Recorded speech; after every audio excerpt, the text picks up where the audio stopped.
very nice example of what we could do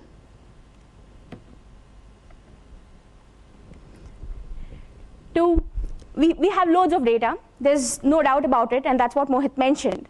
We have so much of data, we don't know what to do with it. That's what is true today. All right, let's get this. Okay, the cable is disconnected. While that comes up, tons of data. There was hailstorms yesterday. Does that solve our problems of dealing with drinking water? Actually, no, because a lot of it goes wasted. We don't know how to use it. Data, in a lot of ways, is very similar. These days, we are on the social network, we tweet, that information is supposed to be valuable. All of us take audio, video files. We have so much of data, but how many bytes of it can really impact business? And that's what we are going to take a look at, how businesses can empower data. What do we have there? We have our businesses to run, and then there is the end customer. And what do all of us do here? We're all developers in some way at the bottom of our hearts, and then we build software that bridges the gap. So we need to run our business, and we need to run it profitably, being on the legal side, follow processes, and grow our business. And then we need to engage with our customers. And when we say we want to engage with our customers, there are two means, right? One is where the customer decides to come to you. He goes on to your website using something that's available. And the other is where you literally live in the pockets of your customers. That is, you give them a mobile solution, and then you become that much more accessible at any point in the day. And then lastly, we need to transform our products using all the information that we have so that it benefits our end customers. How do we do all the three of them? There is something that's underlying, and that forms the basis of all these changes, and that is data.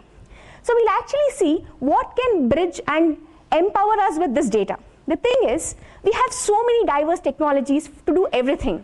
To do reporting, there's a list. To do analytics, there's a list. But which one technology will solve all these problems for us? The answer is probably we don't have that one single technology, but there is us, right, who are reasonably analytical people. And I'm not even here speaking of coding skills and learning hundreds of different languages. Sensible clicks with some knowledge of domain can help us analyze data, and that's what we are going to take a look at today. Let me show you a few things and actions. There will always be events. You are here at this event and you're tweeting, right? That's an event. That means you're generating data in some form, and then we need some intelligence to get it. Now, there's an important bridge between the events data and intelligence and the remaining three, and the connection between intelligence and people is the key factor here. When people get intelligence, they use insights, and they get the insights of their business, and they take actions to improve their business. So what is that common feature that connects the two of them? And the answer that we have today is Power BI. All right. So Power BI will give us dashboards and reports, but how do we produce that is the most important thing, and we'll see that in a minute. So dealing with anything about data, fetching data, doing some amount of modeling and visualization is something that we could do with Power BI. How do we deal with data, and what can we do with it? We have transactional data to deal with. I'm just pitching a bit of complexity that we get to deal with. So we have normalized data coming from OLTP systems, line of business applications, which we are used to dealing with. And then there is the big data problem that we all speak about, because we don't know how to fit it, how to retrofit it into relational models. And finally, we have streaming data. What is an example of streaming data? Something like cars are passing through a booth. At real time, you need to know what is the carbon footprint of the car. Does the car have valid licenses? When did it last get the pollution testing done? And then, if you're passing through a restricted area and between two booth points, you can always know at what speed you traversed. If you've taken too long, your car could have broken down. Or you could be a smuggler, trying to do something with the animals, with the natural resources that we have there. Or it could be the other case too, where if you're taking too long, there could be a danger to your lives, and all this can be detected in real time by dealing with streaming data.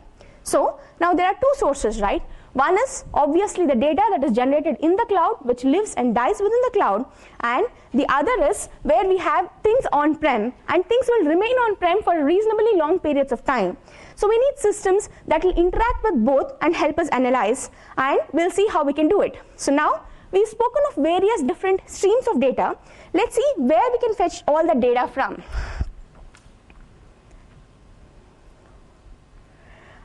opening plain simple Excel, okay, Excel 2013 to be precise. There are certain plugins that you can add over here, and then if you're interested in enabling these plugins, talk to us later on. What does Power Query help you do? First thing, it will help you connect to different databases, which is common. You have built-in adapters for Postgres, Sybase, Teradata, DB2, Oracle, and of course the SQL Server stack. And then you can connect to data directly from Azure. And look at the options we have here. SQL Azure Database is another RDBMS on the cloud, which is born in the cloud, which is managed and will automatically take backups and do things for you. What is Marketplace? It's a place where if you are a data analyst, you can do some analytics on the customers, on the brands, and make that data available in the cloud so that people can download it and use it. It directly connects there. It connects to HD Insight, which is the big data offering in Microsoft space where you can deal with big data on Windows platform. And then we have Blob Store and Table Store. We have a bunch of other built-in resources, right? If you want to connect to HDFS, which is the most common thing that people want to do these days, well, you have tons of terabytes, petabytes of data. You've done some analysis. You know it is still in gigabyte form. What do you do with it? If you want the sum, the average, some dashboards, how do you create? And here there's a direct plugin to Excel. And you know the power of Excel and what you can do with respect to reporting and charting over here. It also connects to things like Salesforce, Salesforce reports, and business objects. The best thing, which I haven't mentioned yet, is there are different file systems as well that it will support, which you would have expected by now, looking at the other sources that it supports, and is the online search. What is online search? There are certain identified sources. In India, NIC.in, which is National Informatics Center, holds the records of births, deaths, what degrees we've obtained, when have we traveled, the passport information, the DL information, and so on. All this would be available with NIC. The other important source is Wiki, where we contribute and say, this is the right data about this person. So we can do something called the online search. I will go and say, show me India states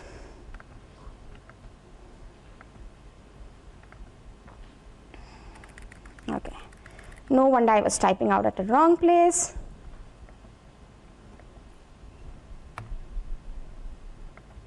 If I say, show me India states population, there are certain identified sources which are valid sources. So we know that data is not produced just to harm anybody. Now, if you have seen the news in the last 2 days, NASA has opened up certain APIs where we can get this data. And then we see all of these data sources which we can get. All I need to do to get this data into my thing is double click it. It will show you how many bytes, how many terabytes are available. It's not terabytes, let me correct. Till about GBs, it can get in compressed form and data is populated.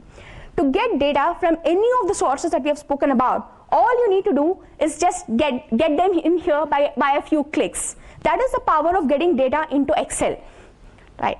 Let me just get back to what I was speaking about in terms of dealing with data. The first problem is, of course, getting data in, and we've done that. Now that we have got the data in, what do we do with it? Let's talk of a scenario. There's a customer here. He owns a car. He does about 332 average miles per week. So you know what is the likely spend on any kind of petrol, diesel.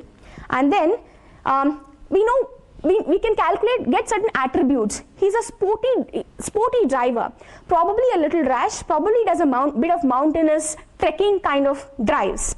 And then there's a lady here who spends so much on dealer maintenance, right? If we have to club all this data together and find out what is the car configuration history, if somebody buys a sports car and is spending so much and has got these attributes, what is it that we can do with it? And you always arrive at these kind of analytics, right? Which says, I have now 68% confidence on my data. Within 90 days, this person can buy a new car, and this is likely to be the spend. Selling the car is only the beginning of a relationship. Spending the car is the first bit, and then you make money from maintenance, from insurance, from tire changes, from petrol, by tying up with a lot of other vendors, and that's how you are able to offer things to your end customers. So here we are speaking of how we can actually create a relationship between all these different data sources, and we can do that in Powerpivot.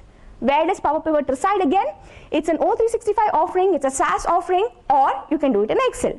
You can do things like create relationships, hierarchies, KPIs, and of course, do some kind of visualization. So let me actually show it to you again from scratch. I go over here, I don't save this, I don't need it, and just to give you a fresh perspective again, I'm going on to my laptop and opening an Excel 2013 sheet again.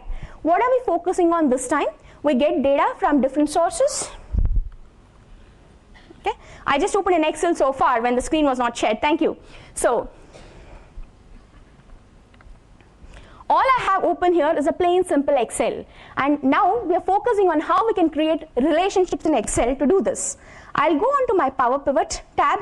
I will say I want to manage some data, and this time I'm going to get data from one source, which is SQL Server, but nothing there is actually connected to one another. What will I do? I will say choose SQL Server, connect to my version of it. I could use Windows or SQL Server authentication. I will go and say give me some sales info. Okay, get it from a database called sales. I can write a query if I would want to import from here, or I can select all the tables. It being a small one, I will select everything and I will finish it. What do you expect? There is ETL happening in the real time, like how you did last time with Power Query, and then all the information is available. Now let me show you where you can actually create these relationships, right, which you would otherwise do in an analytical system. And then if you look at the corner of this, let me minimize this further. Can you see the small bit over here which says diagrammatic view, right? So far we've seen grid view, we've seen data in the grid format. Now what I'm going to do is put it into the diagrammatic view, which we couldn't do without all these plugins. And then I get these 4 different tables which are simply placed next to each other because there's no relationship. That's because, remember that in Excel, you've got these data from different places. There's some of your data, some of the organizational data, some of the competitors' data, some external influencing factors. And then I create relationships by simply dragging and dropping these, right? Or if I want to do slightly more complicated, I could say create a relationship between this geography ID. I will say in my lookup table, pick up location. And because the names are the same, it will auto-populate, or I can always come back and pick what I would want to and say create. And then I can relate the dates again. So what did we have here to begin with? We had 4 different tabs of data. They were not related to each other in any way. And now to create a relationship, to create a hierarchy, I would right click, create a hierarchy. I would say create a hierarchy of geography, and then I would say add state to it, add city to it, and then you get into a hierarchy here. To complete this, you can use any kind of Excel function that you would normally need to do. The difference between what you did before and what you have now is the same 4 grids, but the grids are related. What do? I go to my sales and use any of the normal Excel functions that I would want to use, right? For example, if I want to calculate profit, I don't need to write T-SQL, I don't need to write MDX, I don't need to write a variety of programming languages or script, which we normally do these days. I will just say this is a function of selling price minus cost price, which is again all click information. Okay. Now, this was of course column A minus column B, which you couldn't do in an analytical system. Now, I will go over here and say, give me the average of this. All right. This is an Excel function. What is it that we have new? To have something new, we have, you can create a KPI on the fly. I will say, create a KPI over here and choose 1500 as a value. It will of course do a 1/3 distribution. I will say no, anything less than 300, I'm not going to be so harsh, is red, and anything about over 1000 is actually green, and then I've finished defining my KPI. What do you do with this? I will now say pivot this for me, and pivot table is a feature that we all know. I could paste it into the same Excel or a different Excel, and then when I build my reports, I'm going to say show me against all the products over here. I'll put the product in the filters because that'll do a decent job there. Put the selling price over here. Now we created a KPI which will show us certain values. So I'm going to go over here, get the status of what it is, and on rows, because we created a hierarchy, let me pull that down and say, give me geography here.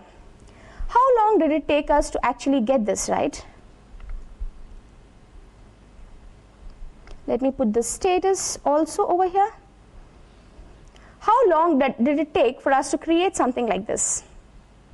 And we are not calling this self-service analytics. We're just saying any analytical person who wants to create these kind of reports, and of course use the same Excel thing of showing this in a chart, and the two charts will interact with each other. So now if I place the two charts next to each other, if I make any changes on this one and say, well, show me everything, it's going to come up here, right? So you are doing your own data analytics, you are creating the relationships because you have put those sources together. It's not whether a developer does it, somebody is looking at it, we have the ability to do it with us. And finally, if we let me show you an example of when you build a complete dashboard like this, what is it that we can do with it?